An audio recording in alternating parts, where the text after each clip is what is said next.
Hey Studiophiles, and happy birthday! Believe it or not, our first studio celebration was posted 2 years ago this weekend. We've learned a lot since then. We've endured a lot since then, and we continue to look ahead to ways that we can stay connected into the future.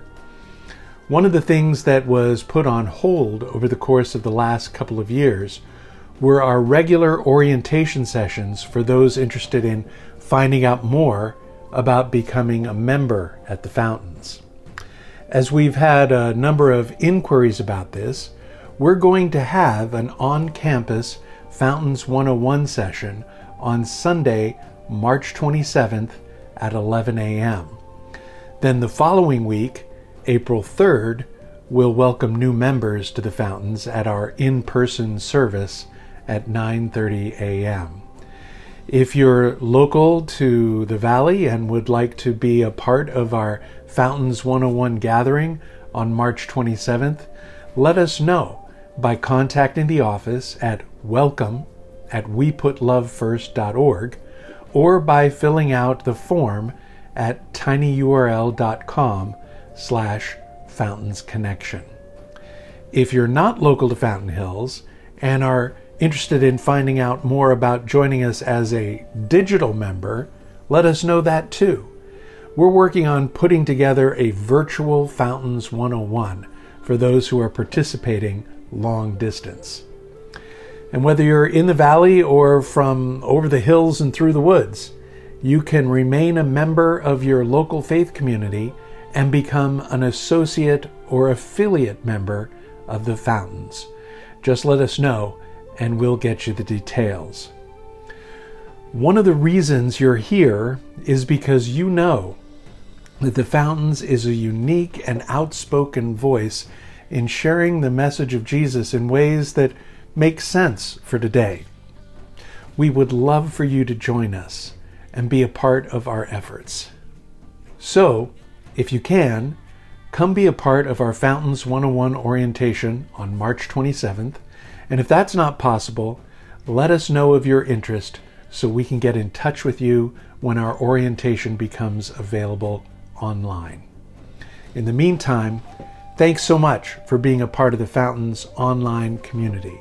From wherever and whenever you're joining us, we're glad you're here.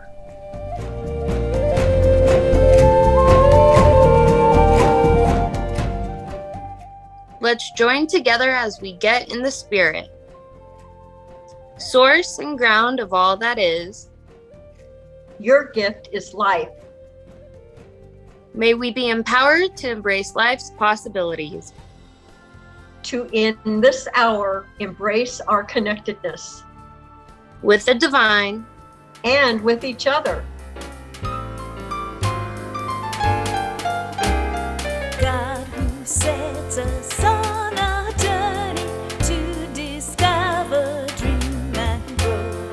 Lead us as you let your people in the desert long.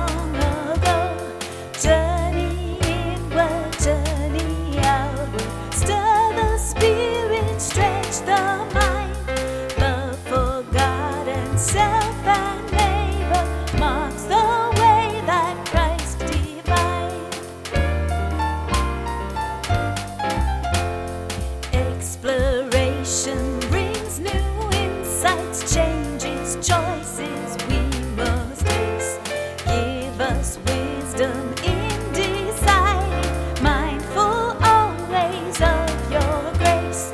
Should we stumble, lose our bearings, find it hard to know what's right, we regain our true direction, focused on the Jesus light.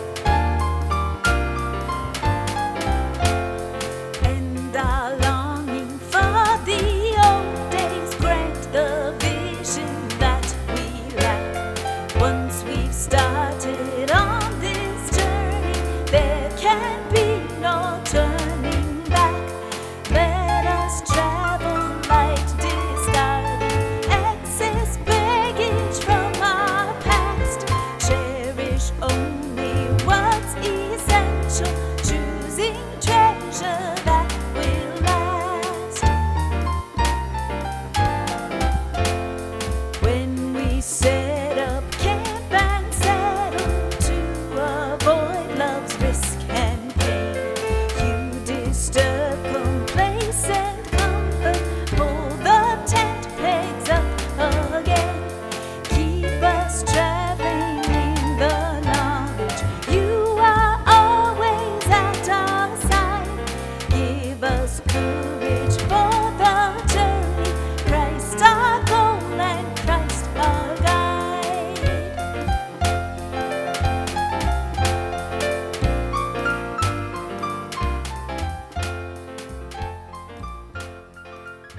Let's affirm the fountain's mission together. As followers of Jesus, We put love first.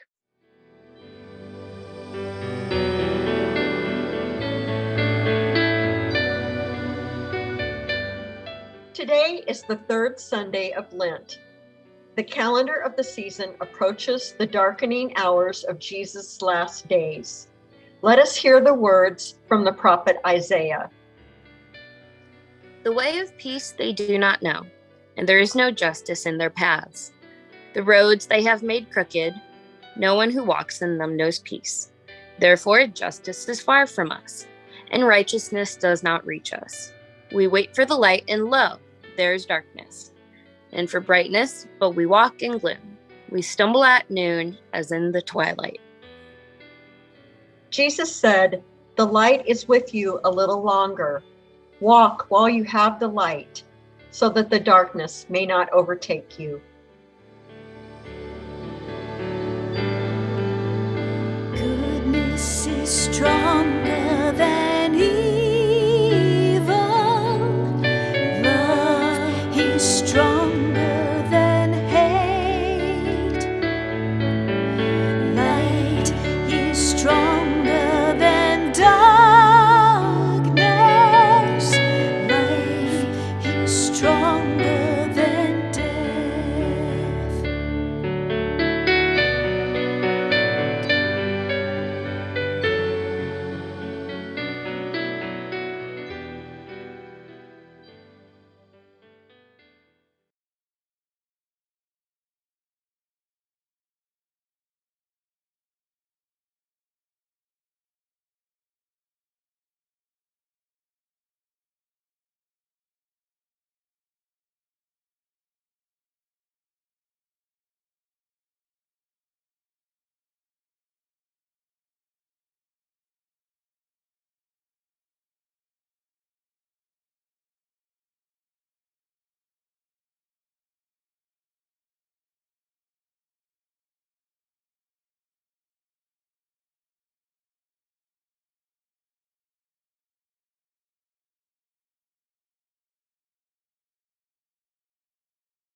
Join me for this centering moment.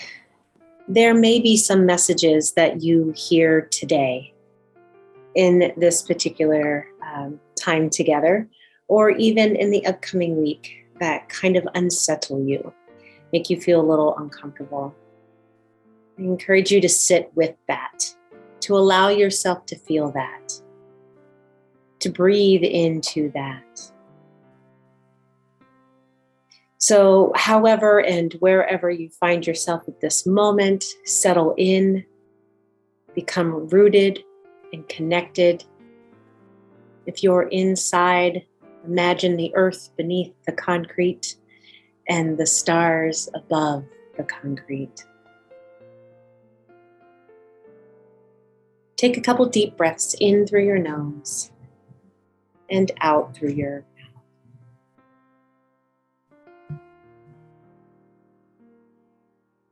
Pay attention to the sounds around you.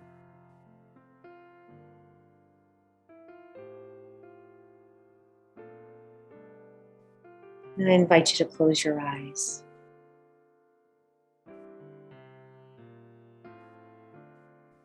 With all of the violence that is in our world today, whether on a global scale or a personal scale, this moment in time, I want you to imagine a woman in your life who you love dearly, who you admire, who cared about you when you weren't ready to be cared for. And as you imagine that woman in your life, offer her up these words. May you find peace in the midst of chaos.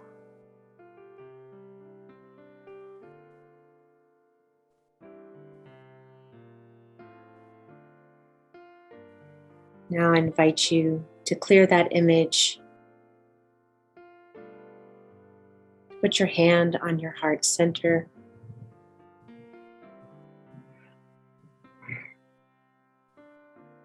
Imagine and visualize a group of people who are experiencing a great deal of suffering right now, great deal of violence.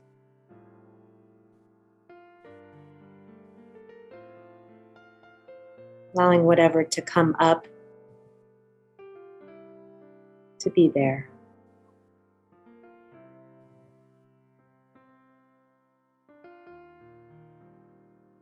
Offer that group of people a blessing. May you find peace in the midst of chaos.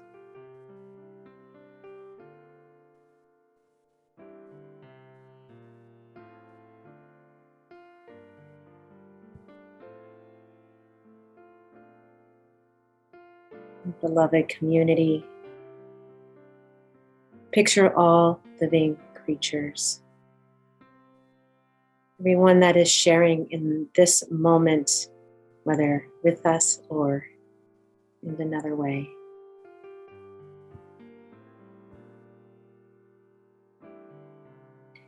And for all of creation, for all of the living things, send a blessing forth. May you find peace in the midst of chaos.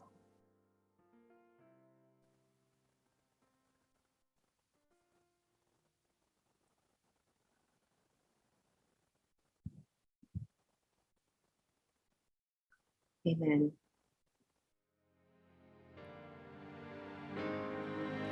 Open our hearts,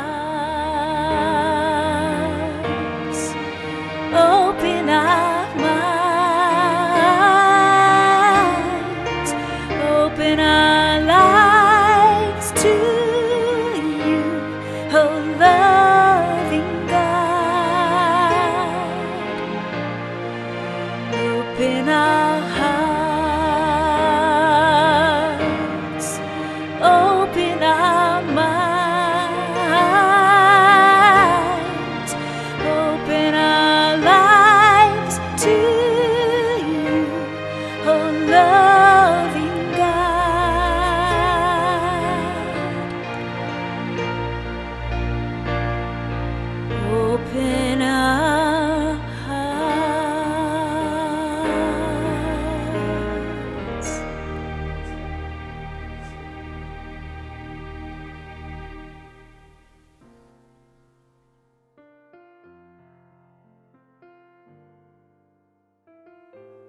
We gather as those committed to a tradition that aspires to do justice and seeks to establish peace on earth.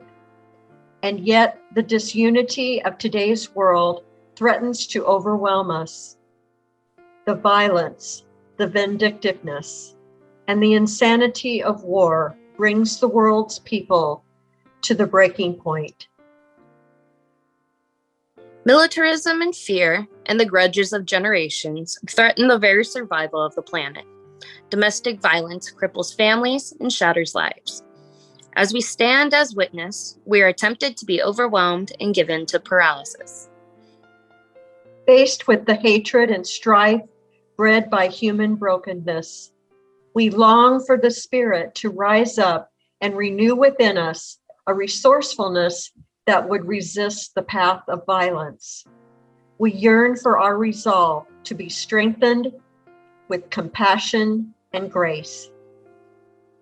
May we be emboldened with the courage to confront our human frailties. Remind us that the Spirit is always near to show us, inspire us, and use us in establishing alternatives to violence and hate, giving us that peace which the world cannot give. This is our prayer.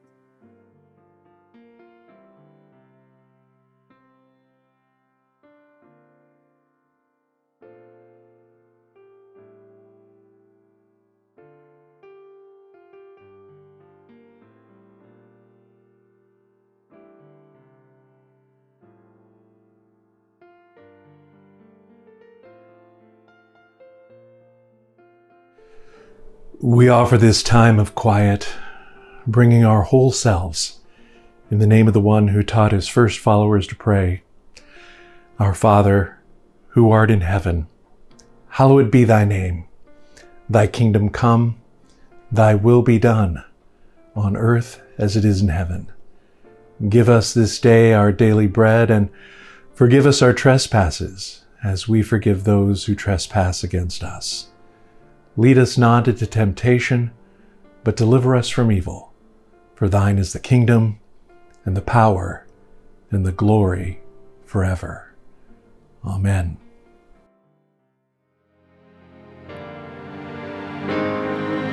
Open our hearts, open our minds, open our lives to you, oh loving God. Open our hearts, open our minds,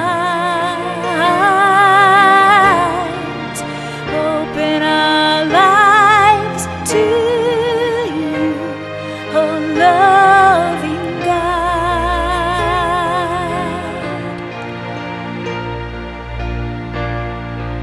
Open our hearts.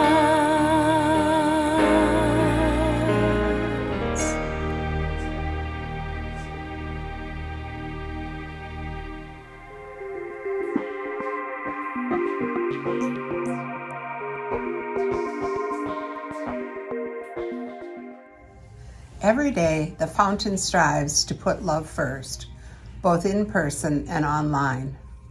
And if you're one of our many regular online viewers, we're grateful for your participation as a digital member. Every week, you hear about all the many ways you can give electronically to support this outreach. Online, like using the QR code on the screen, going to give.weputlovefirst.org, or downloading the Vanco mobile app.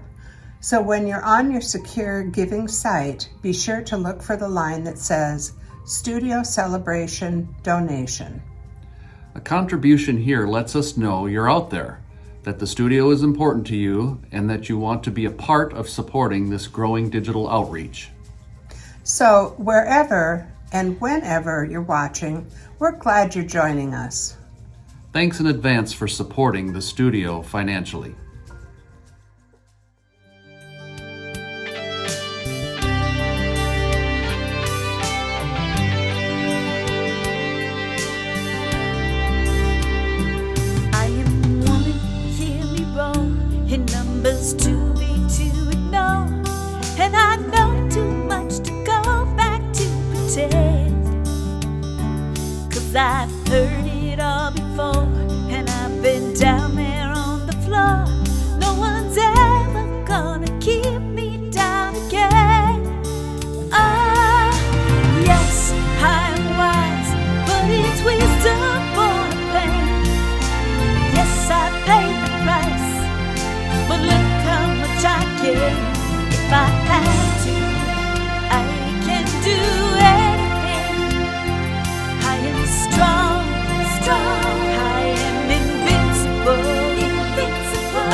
'cause it only serves to make me more determined to achieve my final goal.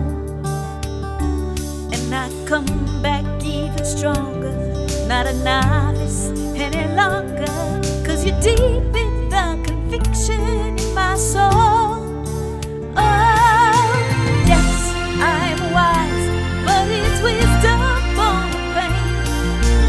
Yes, I paid the price, but look how much I gave. If I have to, I can do anything. I am strong, strong. I am invincible, invincible. I am woman.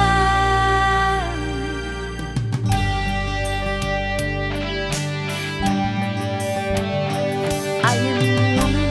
Watch me grow. See me standing toe to toe as I spread my loving arms across the land. But I'm still an embryo with a long, long way to go until I make my brother understand. Oh, yes, I'm wise, but it's wisdom born of pain. Yes, I paid the price, but look how much I gave.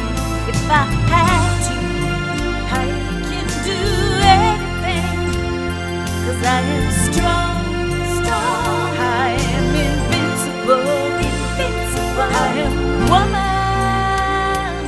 I am strong, strong. I am invincible, invincible. I am woman.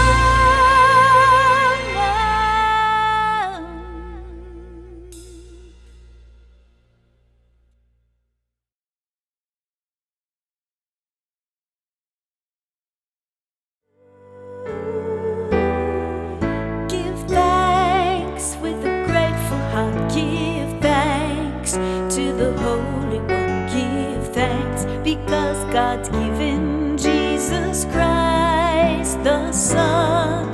And now let the weak say I am strong. Let the poor say I am rich because of what the Lord has done for us. Give thanks with a grateful heart. Give thanks to the Holy One. Give thanks because God's given Jesus Christ the Son. Give thanks.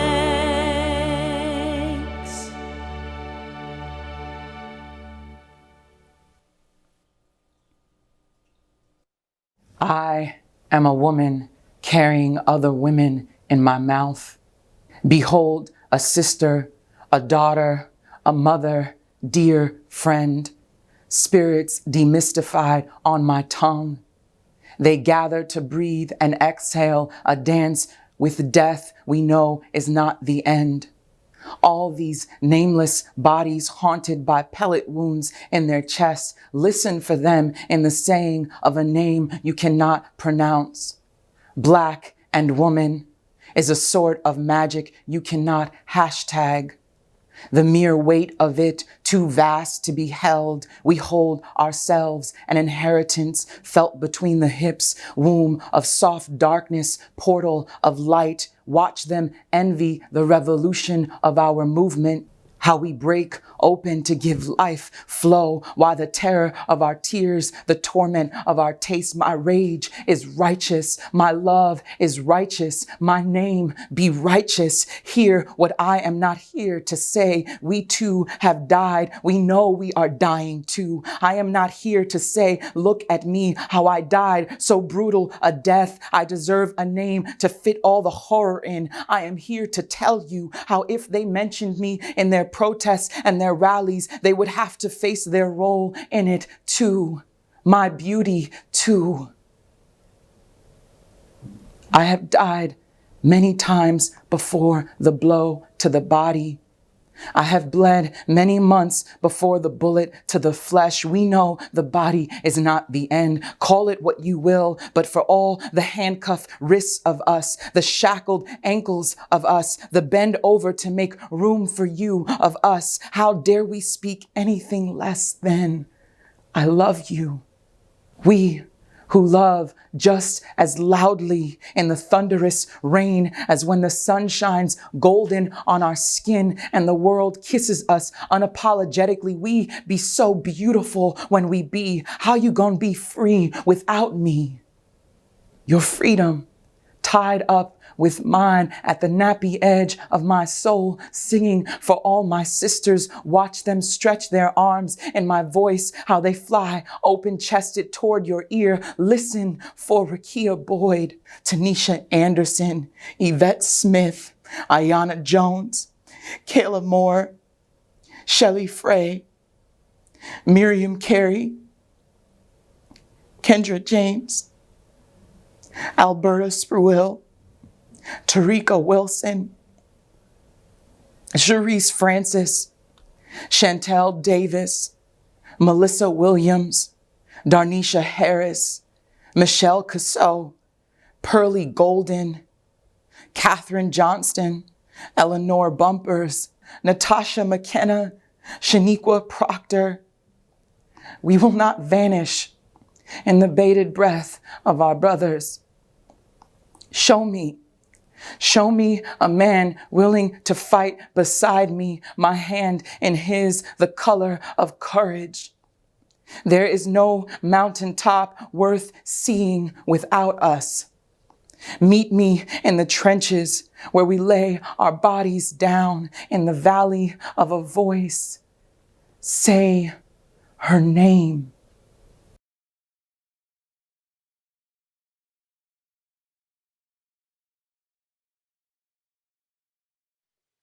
Our words of wisdom are from Judges, chapter 16, verses 1 through 22. Once Samson went to Gaza, where he saw a prostitute and went into her. The Gazites were told, "Samson has come here." So they circled round and lay in wait for him all night at the city gate. They kept quiet all night, thinking, "Let us wait until the light of the morning. Then we will kill him." But Samson lay only until midnight. Then at midnight he rose up, took hold of the doors of the city gates, and the two posts, pulled them up, bar and all, and put them on his shoulders, and carried them to the top of the hill that is in front of Hebron. After this, he fell in love with a woman in the valley of Sorek, whose name was Delilah. The lords of the Philistines came to her and said to her, "Coax him and find out what makes his strength so great, and how we may overpower him, so that we may bind him in order to subdue him. And we will each give you 1,100 pieces of silver." So Delilah said to Samson, "Please tell me what makes your strength so great, and how you could be bound, so that no one could subdue you." Samson said to her, "If they bind me with 7 fresh bowstrings that are not dried out, I shall become weak and be like anyone else." Then the lords of the Philistines brought her 7 fresh bowstrings that had not dried out, and she bound him with them. While men were lying in wait in an inner chamber, she said to him, "The Philistines are upon you, Samson." But he snapped the bowstrings as a strand of fiber snaps when it touches the fire. So the secret of his strength was not known. Then Delilah said to Samson, "You have mocked me and told me lies. Please tell me how you could be bound." He said to her, "If they bind me with new ropes that have not been used, then I shall become weak and be like anyone else." So Delilah took new ropes and bound him with them, and said to him, "The Philistines are upon you, Samson." The men lying in wait were in an inner chamber, but he snapped the ropes off his arms like a thread. Then Delilah said to Samson, "Until now you have mocked me and told me lies. Tell me how you can be bound." He said to her, "If you weave the 7 locks of my hair with the web and make it tight with a pin, I shall become weak and be like anyone else."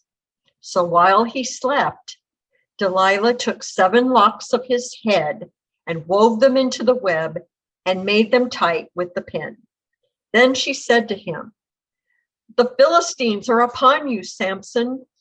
But he awoke from his sleep, pulled away the pin, the loom, and the web. Then she said to him, "How can you say I love you when your heart is not with me? You have mocked me 3 times now and have not told me what makes your strength so great." Finally, after she had nagged him with her words day after day and pestered him, he was tired to death. So he told her his whole secret and said to her, "A razor has never come upon my head, for I have been a Nazarite to God from my mother's womb. If my head were shaved, then my strength would leave me.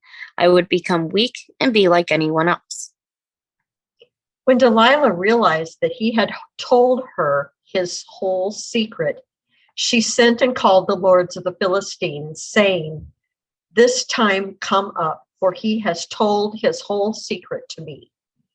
Then the lords of the Philistines came up to her and brought the money in their hands.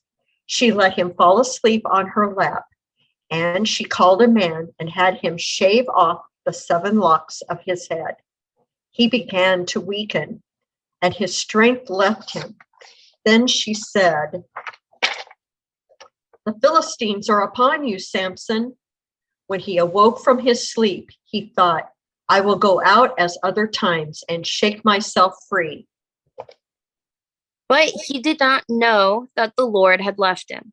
So the Philistines seized him and gouged out his eyes. They brought him down to Gaza and bound him with bronze shackles. And he ground at the mill in the prison. But the hair of his head began to grow again after it had been shaved. Hear what the Spirit is saying to the church. Thanks be to God.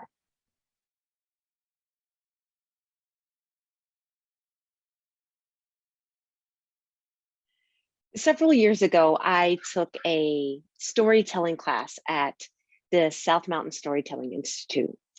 And on our first day of class, the professor asked us to share a story of our name. And after about 20 minutes or so, the energy in the space became immediately palpable. We were excited and chatty, and ultimately, it was this simple exercise that set the tone for the rest of the semester. We immediately felt like family, like a unit, and all with the sole goal of becoming a good storyteller. Well, since then, I've used this same icebreaker or prompt in a variety of teaching settings, and each of them different and special in their own way. But it was one in particular setting that helped me to understand the real power of sharing the story of one's name and how that can lead to real personal and social transformation. I was on a medium maximum security unit inside an Arizona State women's prison. And there were women who had never dared talk to each other for a variety of reasons. And after this exercise, the room began to be filled with laughter. It was as if the sky's glorious white puffy clouds found their way into this dark monotone tan room. Each woman was beaming at the ability to have the opportunity to share the story of their name. And at the end of the semester, so many of them shared that it was the first time that they had felt seen or actually started to see others. They were more than their last name and their inmate number. They were now a part of something different, despite the living conditions and despite how the rest of the world might see them. I bring up names because in the book of Judges, we see the use of naming or not being named as a rhetorical device to not only move the story forward, but it was actually a tool to shift the power. And before I get too into the naming part, I want to introduce some thoughts for the modern reader and hearer. It's very important for us to remember that the book of Judges is not a 21st century text. And yet here I am, examining the text, examining the stories that were told because I am curious about the possible lasting impacts of those interpretations. How have those interpretations influenced the stories that have come since then? Because after all, stories matter. For today's sermon, I'm using a womanist biblical interpretation in which to help me better understand the violence that we see throughout the book of Judges, and in particular, the violence against the women and the other in Judges 16. Womanist scholar Dr. Willa Gaffney says that this type of approach is a womanish approach, which draws from Alice Walker's 1983 definition. And it really means that we don't hesitate to talk back to the Bible or even to the Bible's God. For me, as a cultural surrogate to this congregation, when I mention womanist, I mean that I am looking at who is left out of the story, who's unnamed, and who is the most impacted by the actions that occur. Violence in the book of Judges, and actually throughout the entire Bible and the Hebrew text, actually serves as a function of the lawless era that it describes. In the case of Judges, the violence described is intertwined with the lives and the bodies of women. In fact, it is in Judges that we see women are often portrayed as both the perpetrators and the victims of violence, such as the women we find in the story of Samson, the story of Delilah. The book provides a lot of things. Most importantly, though, it provides insights about the varying types of political leadership, about gender relationships in that time and place, about power disparities, about personal and group strengths and weaknesses, as well as the social and political ethics of the time. Dr. Gaffney, who I mentioned briefly earlier, excellently describes this time of Judges as the Wild West of Israel's saga. It is where we bear witness to the migration of people and the struggles to colonize lands that are inhabited by those who were very hostile to losing their land, to losing their culture, to losing their way of being. Essentially, two of the many themes in the book is about power and who has access to it. For me, it's how does this manifest itself into the violence against women and their communities? For example, one of the earliest stories that we come across in Judges is actually the story of a woman who is subjugated to violence according to a wartime oath. In fact, we actually bear witness to a wide array of stories of violence where women and girls are subjected to increased amount of violence and rape throughout the entire book. And even if these women are just in the background, and even if these women are unnamed, their stories matter. I'm going to recap a few of those stories for you now. And this is just a little smidgen of stories that exist on violence against women in Judges. There are the indigenous women and girls of Canaan who lived through oppression and war, and whose very presence in their own land gave rise to much of the biblical angst and fear of intimate relations. And there are the women and the girls of Midian who lived in subjugation to both women and men of Israel. That's in Judges 8. There are the women of Shechem, hundreds of who were burned alive. There are the women and girls of Benjamin in Judges 20, who were slaughtered by fellow Israelites in retaliation for not turning people over to a rape mob that actually was there to attack the Levite's low status wife in Gibeon. And then there were the women of Jabesh and Gilead who were slaughtered and raped into marriage by the fellow Israelites to repopulate the decimated tribe of Benjamin in Judges 21. And lastly, there were the girls of Shiloh who were abducted from what should have been a safe space, a safe, sacred space, by their Israelite kin, again, forced into rape and marriages to breed more Benjaminites, and that's in Judges 21. When a society gauges and celebrates stories of violence, we must begin to ask ourselves, who were the most impacted? And in this case, it would appear that it's the women in Judges' lawless era. And while I choose not to delve into the stories and the horrors of that violence more than I already have, I also choose to recognize that in this short time that we have together, that I actually cannot name all of the cultures where women experience violence. Because what we do know is that the majority of violence, that burden lies traditionally with women who are Black, brown, indigenous, poor, and or transgender. If we were to compare the biblical to the history of the United States, we know that there are too many untold stories of Black women and Black bodies from pre-colonial to post-colonial times, where there was an erasure of their names and their lineages, because in that country, those things were only a right afforded to persons, to white men.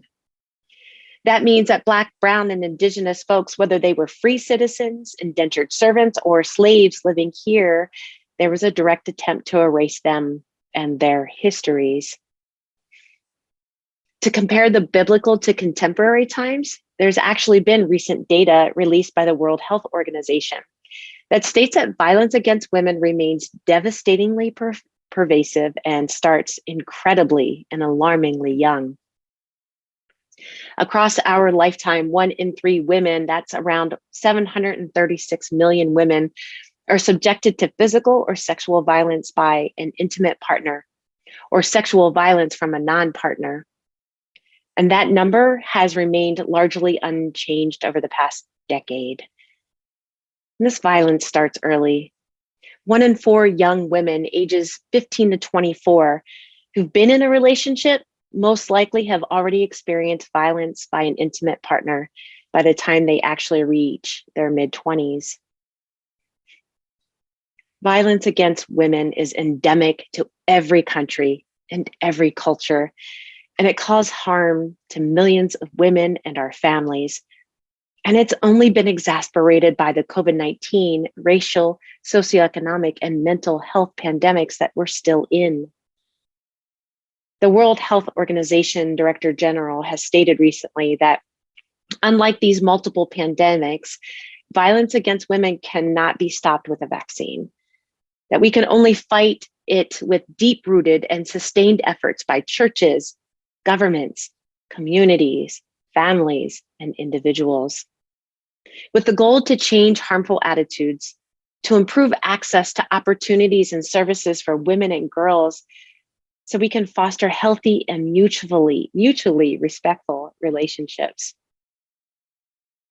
Scholar Richard Nelson states that judges as a whole is chiefly about God, not just an idea about God, but about God's inner relationships with humanity and about our relationship with one another. So I wonder, where in the story found in Judges or in the stories of our current lives do we bear witness to the fostering of healthy and mutually respectful relationships? Ones that could actually help to change the harmful attitudes and improve the lives of women and girls across the globe.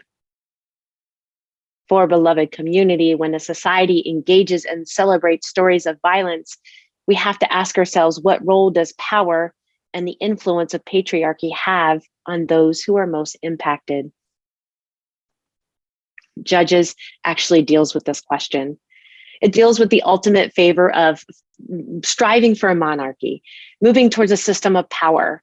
And the violence in Judges is actually rendered, well, sensible, because in Judges 16, Delilah and Samson actually just become 2 more props in this neo-imperial drama.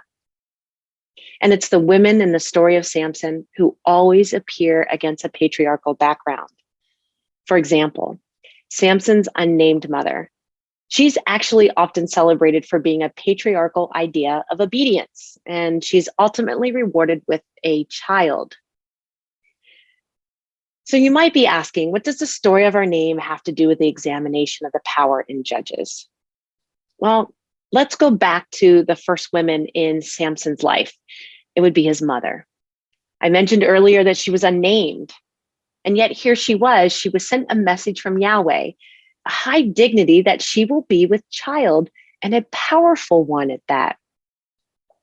While there are several barren women throughout the scriptures that were granted a similar fate, there were far less who received a message of carrying a child who will have a great impact on the world.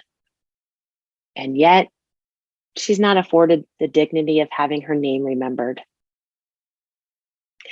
The second woman that we meet in the story of Samson is that of his wife. Again, also nameless in the text, she's actually portrayed as someone who entices and betrays him, a foreshadowing of who was about to come. His wife is a foreigner, and in the narrative portion of the story, it's actually her fault that her fate ends the way that it does. Her feelings and her name are completely irrelevant to the story. She's only a character to move the plot forward, and so then her body and those of her people will actually be victims of an indescribable amount of violence. She and Delilah actually seem to share a similar position in the story, at least on the surface. And what I mean by that is, to the men in the narrative, both women are a thing. They are a possession. They are a pawn, a provocation, a bargaining chip. They actually only both serve as a plot twist. The third woman in the story of Samson is described as a sex worker. And she too, well, she's a foreigner, and not surprisingly, no name has been preserved for her. In the narrative, she serves only as a midpoint between a proper marriage and Samson's relationship with a woman who is neither a wife nor a sex worker. And that brings us to Delilah. Delilah becomes the first named woman in the story of Samson. And there are many, many interpretations that refer to her name in order to paint a picture of the type of woman that she is or may be. And some of those interpretations state that her name refers to dangling curls, or perhaps it refers to her being flirtatious.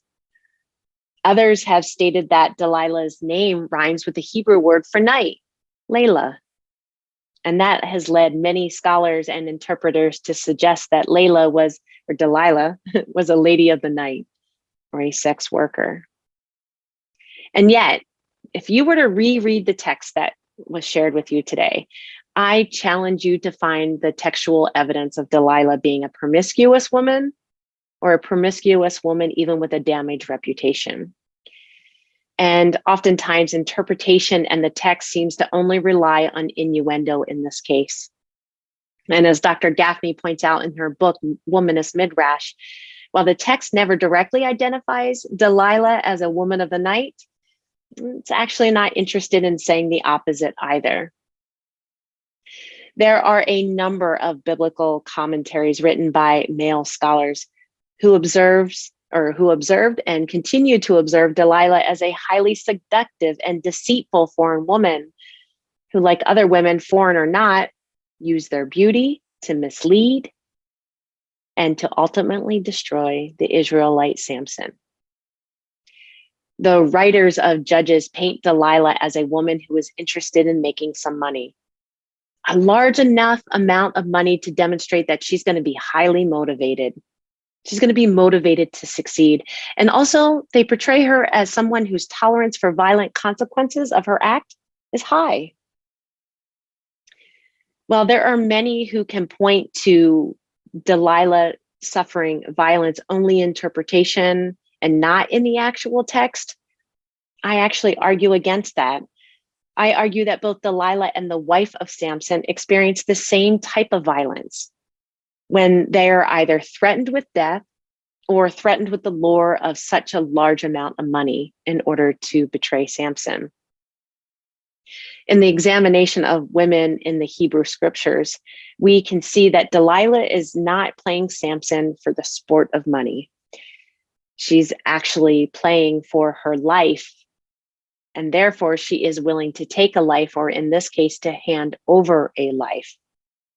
And for that, she is portrayed as greedy or in opposition to the God's chosen one. And it makes her betrayal a religious and a theological choice rather than an actual matter of survival. Samson's enemies don't ask either women nicely in the story of Samson to help betray him.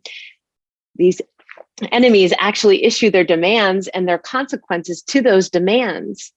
And because of the story and the history of violence in the Old Testament or in the book of Judges, well, when a more powerful group of people demand something from you, especially a woman, well, then that demand was not an empty threat. And if we continue to make the choice to tell the story of Delilah as a classic, dangerous, exotic, and erotic woman, well, then we seem to be okay in justifying women's subjugated roles, allowing permission for them and so many other whose stories or traits mirror them to be seen and treated a certain way. For we must always ask ourselves, how do the stories that we hear and retell reinforce violence in the world, and at whose expense? There are many examples of this type of dangerous thinking. For example, in the 1910s, Christian men set out to re-masculinize American Christianity. They sought to offset the womanly virtues that had come to dominate the faith, to insist that Christianity was and is essentially masculine and militant and warlike.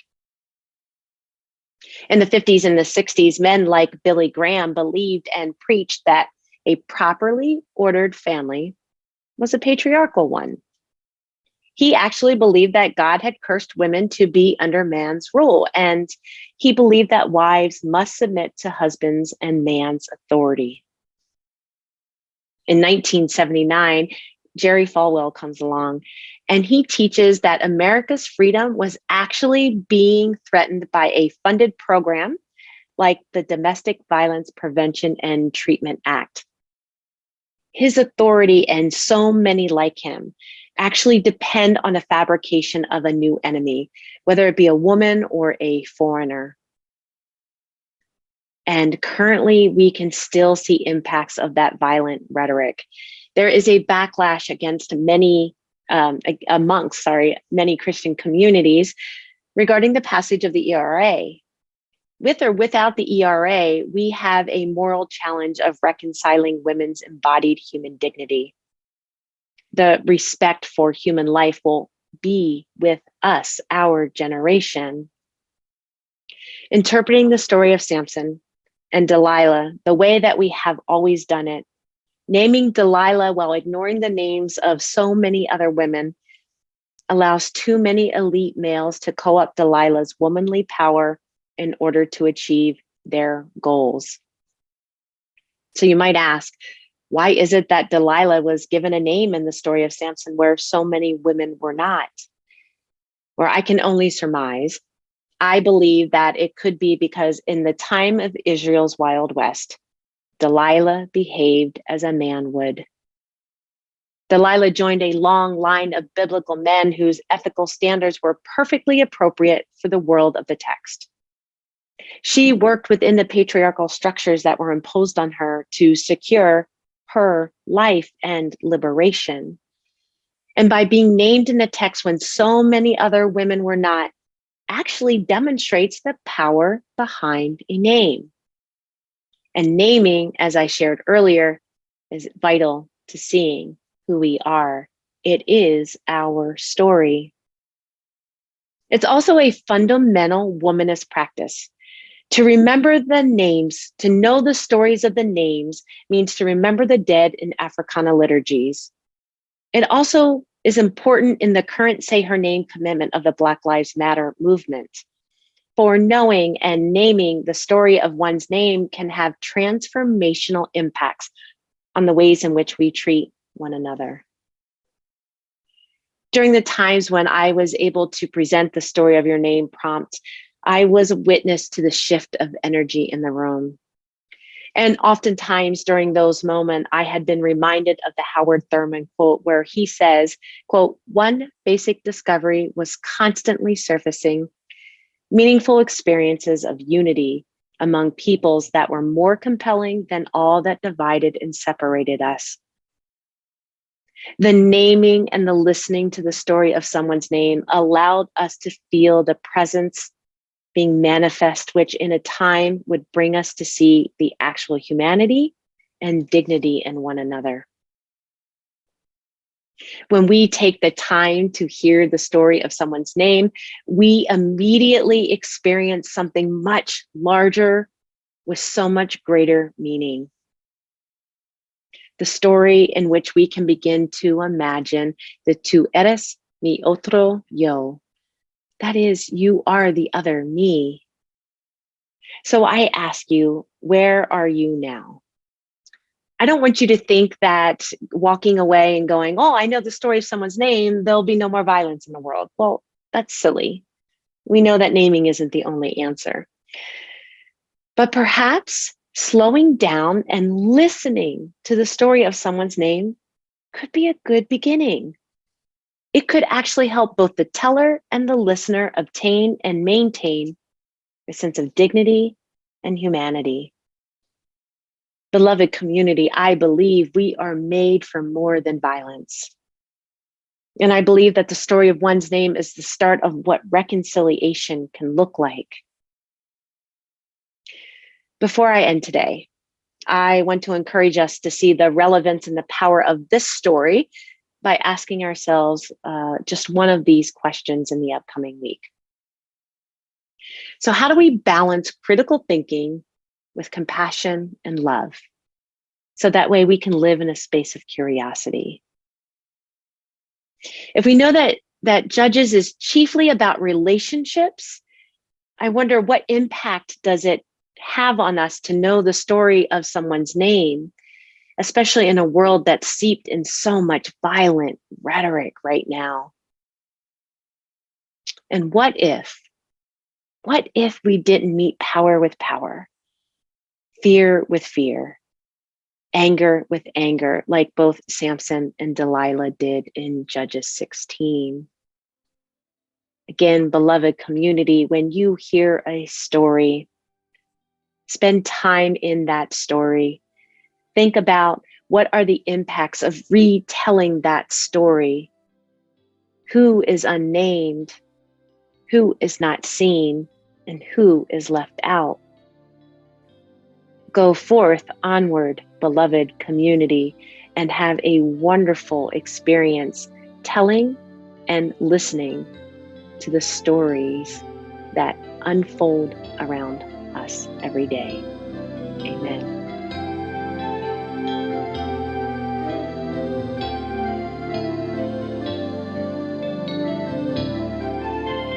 Change our hearts this time. Your word says it can be. Change our minds this time. Your life could make us free. We are the people your call set apart. Lord, this time, change our hearts. Brought by your hand to the edge of our dreams. One foot in paradise, one in the waste. Drawn by your promises, still we are ruled by the shadows and the chains we leave behind. But change our hearts this time. Your word says it can be. Change our minds this time. Your life could make us free. We are the people your call set apart. Lord, this time, change our hearts. Now as we watch, you stretch out your hands, offering abundances, fullness of joy. Your milk and honey seem distant, unreal, when we have bread and water in our hands. But change our hearts this time. Your word says it can be. Change our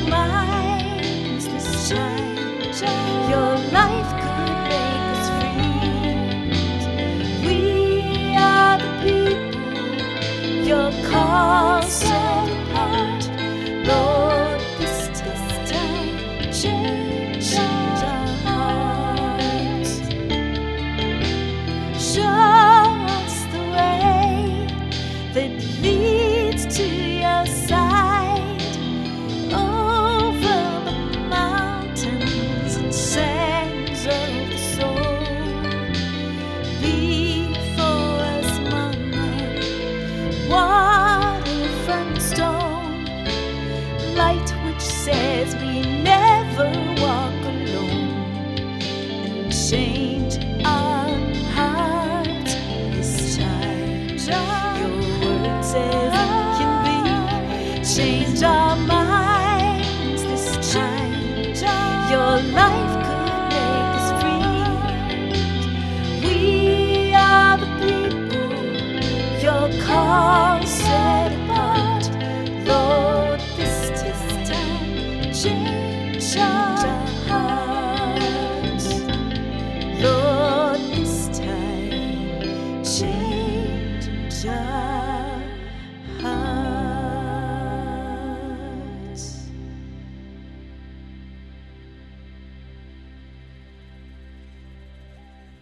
Let us join together in these words of blessing as we go.